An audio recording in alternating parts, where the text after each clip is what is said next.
Bonjour, mon nom c'est Brigitte et je m'implique au Carrefour familial des personnes handicapées. J'ai le plaisir de vous présenter la première capsule de notre série Rock ton appart. C'est une série de courtes vidéos pour les personnes qui vivent avec un handicap et qui songent à transitionner de milieu de vie. Aujourd'hui, nous allons suivre les témoignages d'Andréane, d'Olivier et de Simon qui vont nous parler des démarches à suivre avant de partir en appartement. Bon visionnement!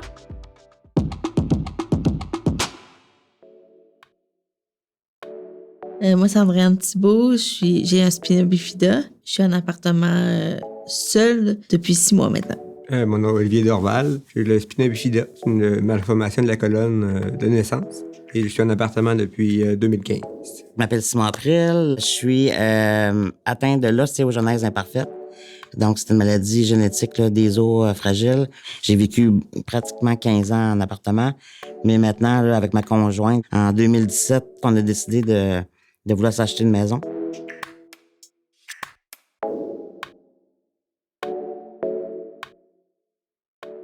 Ben, en fait, dans mon cas, le projet de l'appartement est arrivé quand même tôt. C'est mon frère qui est parti le premier. Je dirais que c'est à partir de ce moment-là que l'idée a comme venu de dire ben j'aimerais ça moi aussi. Par contre, dans ma situation, c'est pas demain matin que tu peux dire que tu pars. C'était en 2015. Moi et mes parents ont décidé que c'était le temps que je déménage. J'ai réussi un bail, puis je suis rentré le premier appartement, puis je suis là depuis 2015. Ah, ben moi, dans le fond, quand on était en région, quand je suis fini le secondaire, pour aller vers l'appartement, il faut quitter Cabanon, dans le fond. Je voulais me donner 1 an pour partir, mais j'avais fait de la physiothérapie pendant 2 ans avant, fait que là, j'étais capable de faire mes transferts, m'habiller toute seule, être un petit peu plus autonome. J'ai décidé de partir en résidence pour la première année à Rivière-du-Loup.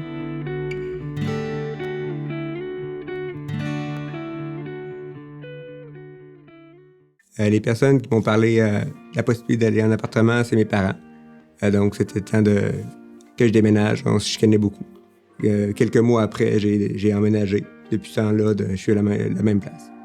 En fait, pour moi, l'idée de vouloir être en appartement est partie d'une éducatrice qui me suivait à ce moment-là. Puis c'est elle, après ça, qui m'a parlé de la possibilité de mettre sur une liste d'attente. Que j'ai l'impression qu'elle m'a mis sur la liste d'attente de mon ancien appartement. Puis j'étais là, je crois que j'ai été là 3 ans sur la liste d'attente. Il y avait un de mes amis qui s'en allait à Québec en appartement, fait que j'ai décidé de, sans le dire à mes parents, monter avec lui à Québec, puis on a fouillé des appartements. Encore une fois, des appartements adaptés ou accessibles, ça existait plus ou moins. L'important, c'est que je pouvais rentrer dans le bloc.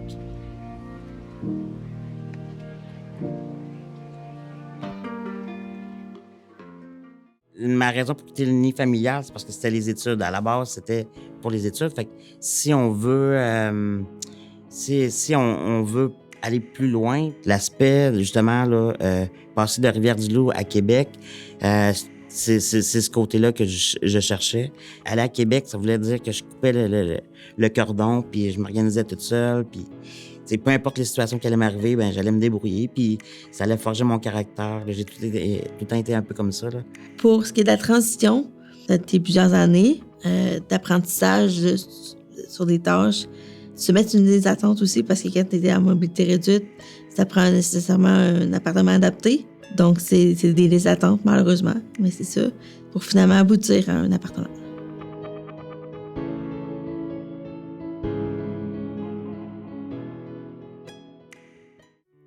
Les démarches que j'ai eues d'aide, c'est mes parents ont visité l'appartement avant que j'arrive. Être certain là, que ça soit assez grand puis qu'il y ait un ascenseur. Et pas très loin de mon bureau. Puis c'est pas mal ça. Ben, dans le fond, quand je suis parti d'un appartement à une maison, on s'est rendu compte qu'on avait pas mal de stock aussi. Fait que nous autres, on a toujours été à la bonne franquette, là. On n'a pas de problème d'avoir des helpers, comme on dit. Fait que j'ai payé la pizza, la bière, comme toute bonne personne fait. Puis on a loué un gros cube. Et mes parents habitaient déjà plus à Québec. Et je suis partie avec eux là, vivre au Lac-Saint-Jean pendant 8 mois. Pendant ces 8 mois-là, mon appartement était en construction à ce moment-là. Je savais que j'étais pour partir. Et je partais chez mes parents pour aller en appartement, pour revenir à Québec.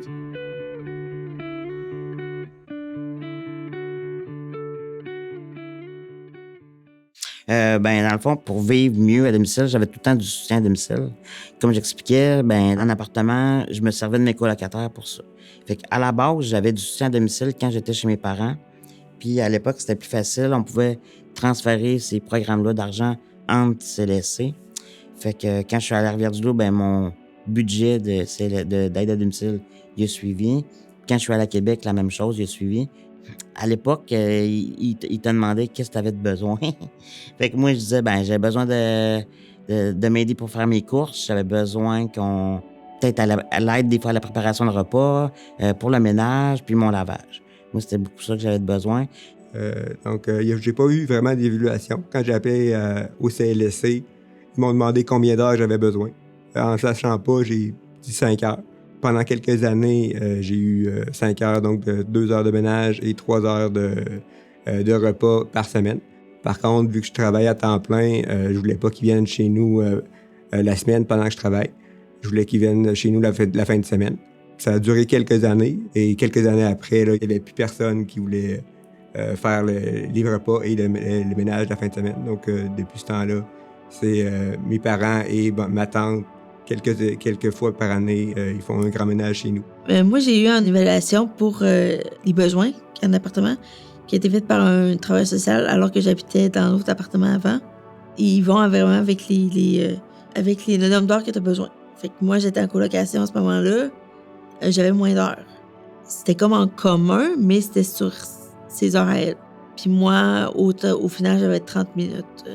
Mais au final, on en profitait les deux. C'était pour les deux. Okay.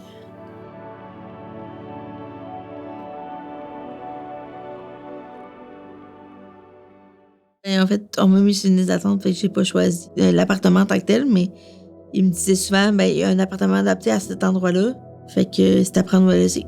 Parce qu'il n'y en a pas à 1000 endroits à Québec des appartements adaptés. Si tu le prends ou tu le prends pas. Pour le travail, moi, je prends toujours le transport adapté. Puis sinon, on voyage toujours en auto, là. Au fil des années, avec la pandémie aussi, j'ai changé d'emploi. Le télétravail est apparu, donc j'ai eu moins à voyager. Et là, présentement, je suis en formule hybride, fait que je voyage à peu près 1 à 2 fois par semaine pour aller au bureau. Puis sinon, c'est en télétravail chez nous. Dans mes déplacements, j'utilise le transport adapté là, exclusivement.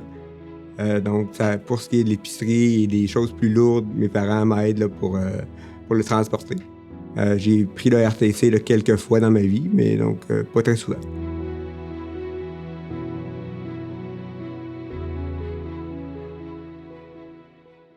Si j'avais une chose à dire à quelqu'un qui nous écoute, je dirais de foncer. Ce que ça m'a apporté d'avoir mon appartement, c'est de la liberté.